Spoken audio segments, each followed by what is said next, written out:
Hello सांग मैंने केमी अच्छा आशा कर समस्ते बहुत भलरे थे। आपण समस्त को मो तरफ जय गुरु ठाकुर डाकुचे आप भलरे रुहतु सुस्थ रुहतु आपणकर पूरा दिन मंगलमय हो आ भलरे भलरे कटि जाओ। तो मु भी भलरे अच्छी सबुदिन भाया गोटे शीतुआ सकाळ आरंभ आउ शीतुआ सकाळ आउ गोटे फ्रेश आ नुआ ब्लॉग को मु पुष्प आप समस्त को स्वागत करुच्ची। तो कौन कहमी शीतुआ सकाळ कथा 3 दिन है माने शीत पूरा तांडव करुच्ची से रकम शीत लगुच प्रबल शीत गोड़ हाथ झिंझिणी हाथ पूरा कालुआ खाली जे रांधि बाड़ी की खाई हो गंडे यथेष्ट आउ कि काम दाम भी करी होनी। काली दिन सारा बिल्कुल भी खरा ना खरा जे 11टा खंडे समय खरा आसला पुणी माने घंटे 1.5 घंटा भितर पुणी खरा चलीगला। लुगा भी सुखी ना कल जानते शाढ़ी साया ब्लाउज जो मुझे सुखी ताकू भी सुखी ना माने यही रकम खरा करथिला। तो शीत तो प्रबल शीत होमर गाधुआ पाधुआ काम दाम सब सरीगला सब 9टा है एवं टे डेरी डेरी हो 9टा है गाधुआ पाधुआ काम दाम ये अध घंटे है सरला।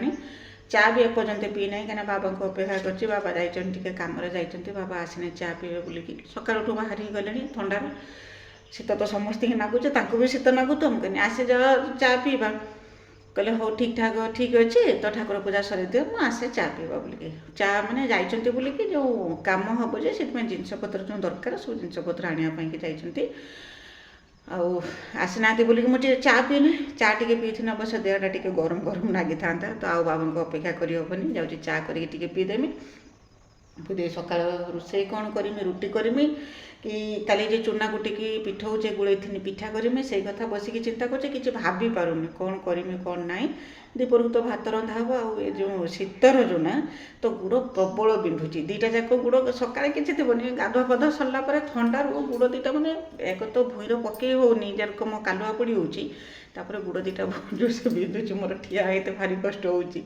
विरक्ति नाऊँगी जेरकम हाथ गुड़ा तुम हाथ गुड़ जोड़ी खाली बसतु खाली रंधा बड़ा है खाଇବା दिया हाँ खाली खातु बस आउ कि रंधा खाद्य खाली मिल जाता बस ये इच्छा हो कि हेन तो निजे जहाँ भी करने को हम निजक ही करने को हम एत अलसुआटा भी ठीक नुहे आउ काम दाम कने से तो काले तो चलीज तो आज हूँ डिसेम्बर 31 तारिख वर्षर शेष दिन सेरकम किसी स्पेशल ना कहीं केवल जो कैलेंडर चेंज होमें तो चेंज होना आमर जे रकम जे परिस्थिति जे समस्या जे सुख दुख जहाँ नागिक रहा कथा सब से रकम रही से सबूर किसी परिवर्तन है केवल जा कैलेंडर पुष्टान उठी हो कल की तो इंग्राजी नववर्ष तो जा हो आज बुधवार कौन करमी कौन ना कि भाभी पारनी मन मुंडर कि पशुनी कौन करमी बर्तमान कौन करमी छुआ तो आसते गलन ट्यूशन जाइए मिकिली कॉर्नफ्लास खाई सारे तो ये कौन करमी रोषे मैंने रोषेबास आरंभ करमी कि ना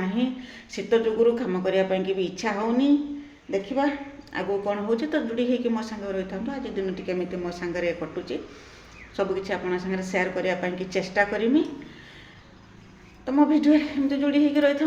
तो चलन जी आग टे चा करके पीदेमी आउ आप अपेक्षा करहबनी आउ किचन में जो झरकाटा खोली देती झरकार करना पवन बहुत जोर से मुह को लगुच पूरा ठंडा ठंडा लगुच घर भर कबार देदेला बेलू के ठंडा लगुनि कहीं बाहर पवनटा आसुनी आ दिन तो कबार दे रही हेबन ना से कबाड़ खोल देती तो पवन आस थोड़ा थोड़ा लगुच तो बेस करके ठंडा लगुच ये जो गैस पाखे मुठिया होता तो किचन में मुठिया होती गैस पाखे सेपट जो पवन जो ठंडा पवन आस मुँह पूरा टुआ कर दूचे एत शीत लगुच।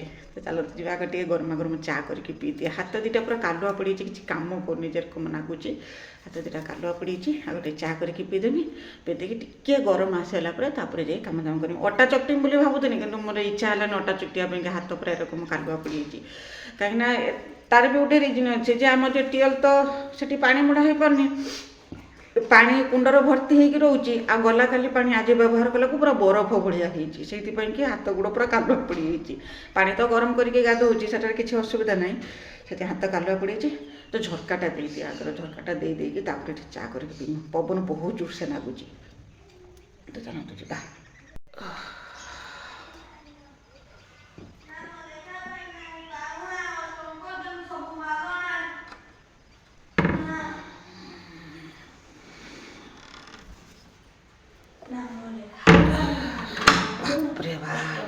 ବାବାଙ୍କୁ ତ ଅପେକ୍ଷା କରିକି ବସିଥିଲି ଆଉ ବାବା ଆସିଥିଲେନି ମୁଁ କ'ଣ କରିବି କ'ଣ ନାହିଁ ସେଇ କଥା ଭାବି ଭାବିକି କାହିଁକିନା ବାବା ଯେ ଯାଇଛନ୍ତି ଯେଉଁ କାମ ହେବା ପାଇଁକି ଲୋକମାନେ ଆସିବେ କି ନାହିଁ କାମ କରିବା ପାଇଁକି ଏଇ ରକମ ପୁରା ଦୁବିଧା ଭିତରେ ରହିକି ବସିଥିଲି। କିନ୍ତୁ ତାପରେ ଉଠିକି ମୋ ପାଇଁକି ଟିକେ ଚା ବନେଇନି, ଚା ବନେଇକି ମୁଁ ଟିକେ ଚା ପିଇନି, ଚା ପିଇ ଦେଇକି ଯାଇକି ଏରକମ ଯାଇକି ପରିବାପତ୍ର କଟାକଟି କରୁଥିଲି। ଆଉ ଶୀତ ଏତେ ଯେଉଁ ଲାଗୁଥିଲା ଯେ ଚା ଟିକେ ପିଇ ସାରିଲା ପରେ ଟିକେ ଗରମ ଆସିଲା ଆଉ ଭଲ ଲାଗିଲା, କାମ କରିବା ପାଇଁକି ଭଲ ଲାଗିଲା। ଶୀତ ତ ବହୁତ ଜୋରସେ ପଡ଼ୁଛି।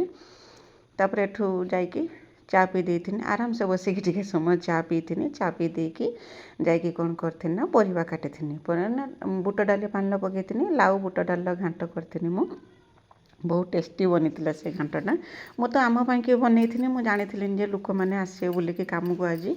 ଆଉ ମୁଁ ଜାଣେ ଯେ ବାବା ଯାଇଛନ୍ତି ଏରକମ କାମ ହେବ ବୋଲିକି ଜିନିଷପତ୍ର ଆଣିବା ପାଇଁକି, କିନ୍ତୁ ଦେଖିଲା ବେଳକୁ ଲୋକମାନେ କାମକୁ ଆସିଥିଲେ। ଲୋକମାନେ ବି ସାଙ୍ଗରେ ଯାଇଥିଲେ ଆଉ ଯାଇକରିନା ସବୁ ଜିନିଷପତ୍ର ଗାଡ଼ିରେ ଲୋଡ଼୍ କରିକି ଘିନିକି ଆସିଥିଲେ।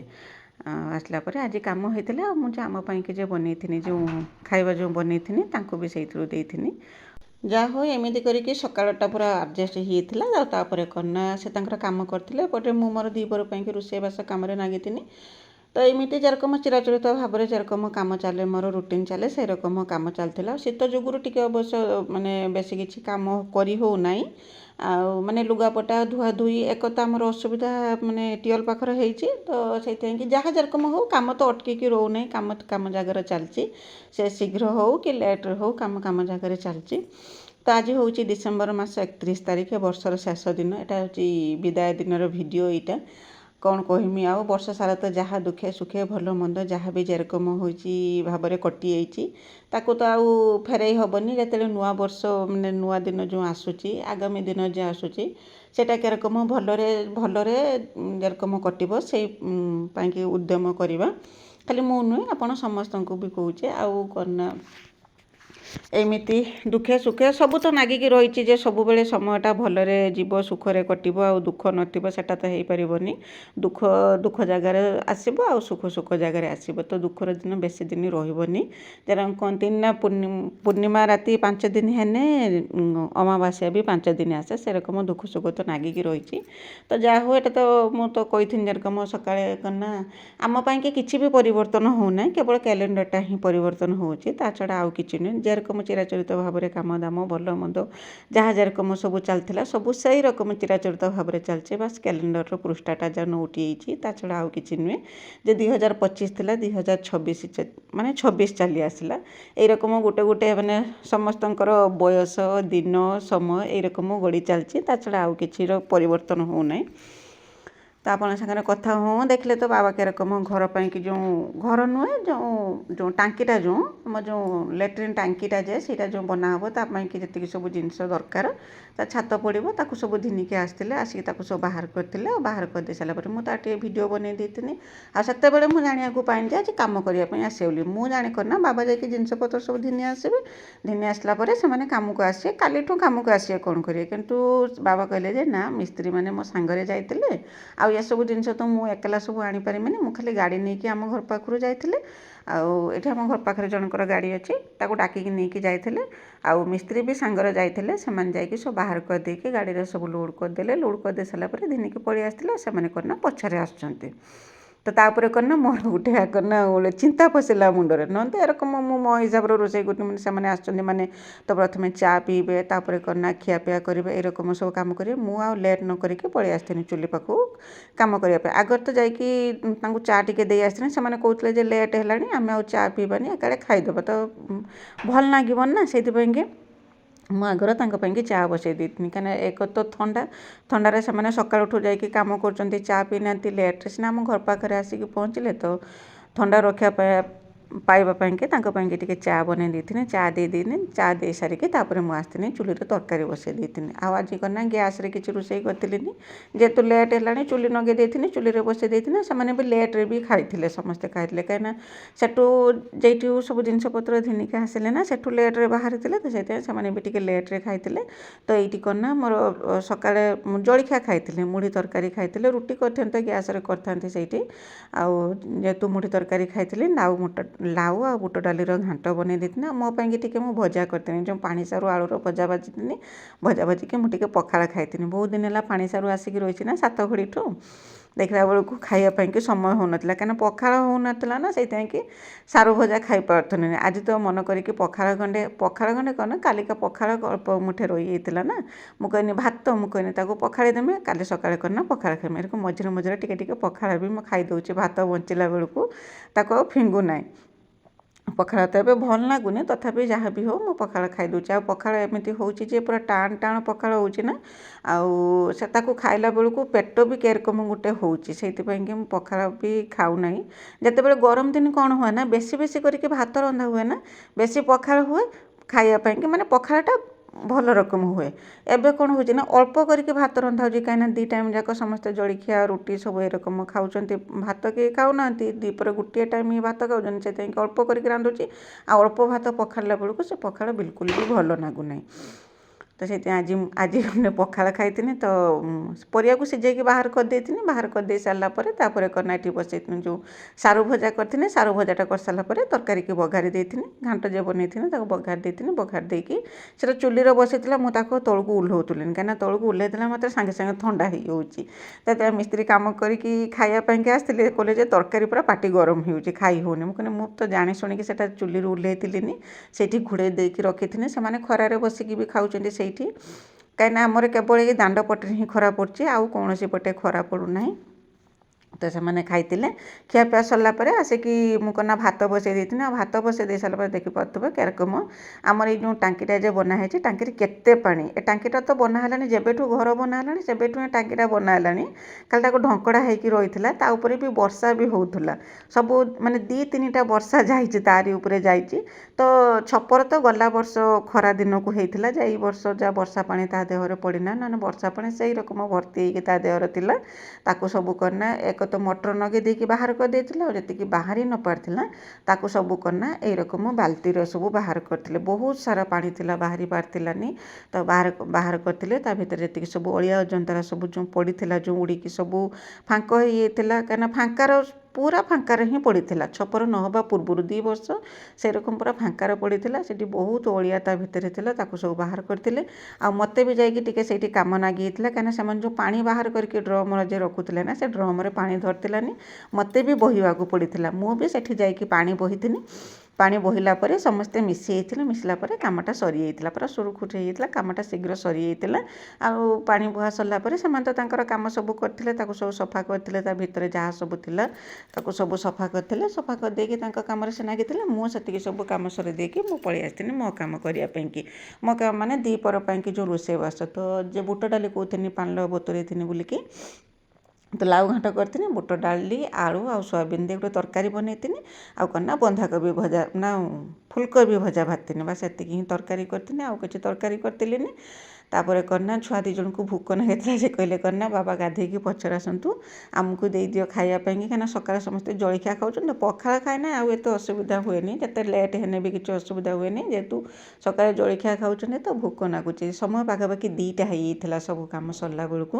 ତାପରେ ଦେଇଥିଲି ଖାଇବାକୁ, ଛୁଆଙ୍କୁ ଦେଇଥିଲି, ତାପରେ ଆମେ ସମସ୍ତେ ଖାଇଥିଲେ। ଖିଆ ପିଆ ସରିଲା ପରେ ଆସିଥିଲି କ'ଣ ନା ଲୁଗା ତୋଳିବା ପାଇଁକି। ଲୁଗା କଥା ତ କୁହନ୍ତୁନି, ଟିକେ 3ଟା ବାଜିଗଲା ବେଳକୁ ଲୁଗା ଯଦି ନ ତୋଳିବ, ସେ ଲୁଗାରେ କ'ଣ ନା କାକର ପଡ଼ିକି ପୁରା ଓଦା ରକମ ହେଇଯାଉଛି। ଲୁଗା ତୋଳିଥିଲି, ଲୁଗା ତୋଳି ସାରିକି ଆସିଥିଲି କ'ଣ ନା ବାସନ ଧୋଇବା ପାଇଁ। ଏଇଟା ମୋତେ ଭାରି ଦୁଃଖ ଦେଉଛି, ଏଇ ଯେଉଁ ଟେକା ପାଣିର ଯେଉଁ ବାସନ ଧୁଆ କେବେ ବି ମୁଁ କରିଥିଲିନି, ଆଉ ଏବେ ଏଇ ରକମ କାମ କଲାକୁ ମୋତେ ବିଲକୁଲ ବି ଭଲ ଲାଗୁନାହିଁ। ତାପରେ ତ ଗାଈ ଆସିଥିଲା, ଗାଈ ବାନ୍ଧିଥିଲି, ଆଉ ଗାଈ ଦୁଇଁଥିଲି। ଗାଈ ପାଇଁକି ଗୋଟେ ଭଲ ଘରଟେ ବନେଇ ଦେଇଛେ, ଜରି ଗୁଡ଼େଇକି ଭଲ ଘରଟେ ବନେଇ ଦେଇଛେ, ଯେପର୍ଯ୍ୟନ୍ତ ତା ପାଇଁ ଘର ନ ହେଇଛି। ଏଇ କାମଟା ସରିଲା ପରେ ତାପରେ ଗାଈ ପାଇଁକି ଘର ତିଆରି କାମ ଆରମ୍ଭ ହେବ। ଏଇ କାମଟା ତ ସରିପାରୁନାହିଁ, କ'ଣ କରିବା। ତ ମିସ୍ତ୍ରୀ ଦିନେ ଆସିନେ ଦିନେ ଆସୁଛନ୍ତି, ଆଉ ଯେଉଁ ଦିନ ତ ଆସୁଛନ୍ତି ମୁଁ ସେଇଦିନ କହୁଛି ଯେ ଆଜି ମିସ୍ତ୍ରୀ ଆସିଛନ୍ତି ବୋଲିକି।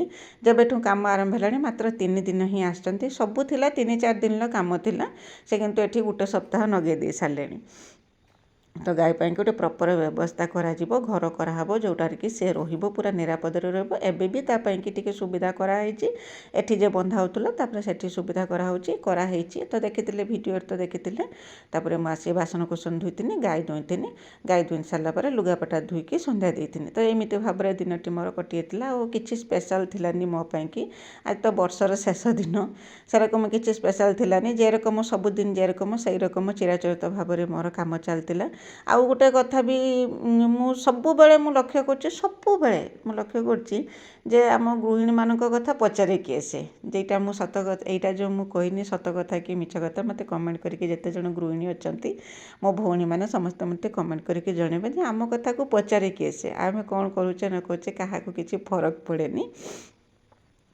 ତ ସେଥିପାଇଁ କି କାମ ମୋର ଚାଲିଥିଲା ସେରକମ ଆଉ କାମ ଦାମ ସରେଇଥିନି। ସରେଇକି ଯାଇକି ସନ୍ଧ୍ୟା ବାଜିଯାଇଥିଲା, ସନ୍ଧ୍ୟା ଦେଇଥିନି। ତ ଗଲା ଭିଡ଼ିଓରେ ସୁଧାଂଶୁ ବାଳା ଦିଦି, ବିଜୟଲକ୍ଷ୍ମୀ ଅପା ଆଉ ପୂର୍ଣ୍ଣିମା ଦିଦି ସମସ୍ତେ ସୁନ୍ଦର ସୁନ୍ଦର କମେଣ୍ଟ ଲେଖିଛନ୍ତି। ସମସ୍ତଙ୍କୁ ମୋ ତରଫରୁ ବହୁତ ବହୁତ ଧନ୍ୟବାଦ। ତ ଏଇଟା ହେଉଛି 31 ତାରିଖ ଦିନ ଭିଡ଼ିଓ। ଆଉ ଆଜି 1 ତାରିଖ ଦିନ ହିଁ ମୁଁ ଆପଣଙ୍କ ପାଖକୁ ଛାଡ଼ୁଛି। ତ ଆପଣ ସମସ୍ତଙ୍କୁ ମୋ ତରଫରୁ ହ୍ୟାପି ନ୍ୟୁ ଇୟର୍। ତ ଆଶା କରୁଛି ଭିଡ଼ିଓଟି ଆପଣଙ୍କୁ ପସନ୍ଦ ଆସିଥିବ ବୋଲିକି। ଯଦି ପସନ୍ଦ ଆସିଥିବ ଚ୍ୟାନେଲକୁ ସବସ୍କ୍ରାଇବ୍ କରିକି ଭିଡ଼ିଓକୁ ଲାଇକ୍ ଟିକେ କରିଦେବେ। ଆଉ ଛୋଟ ସ୍ନେହ ଭରା କମେଣ୍ଟରେ ମୋ ପାଇଁ ଲେଖିଦେବେ ଯେ ମୋ ଭିଡ଼ିଓ ଆପଣଙ୍କୁ କେମିତି ଲାଗୁଛି ବୋଲିକି।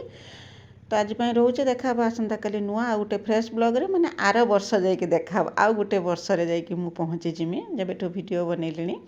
ତ ଆଉ ଗୋଟେ ବର୍ଷ ମୁଁ ଆଗେଇବନି। ତ ଆଜି ପାଇଁ ରହୁଛି। ବାଏ ବାଏ, ଜୟ ଗୁରୁ।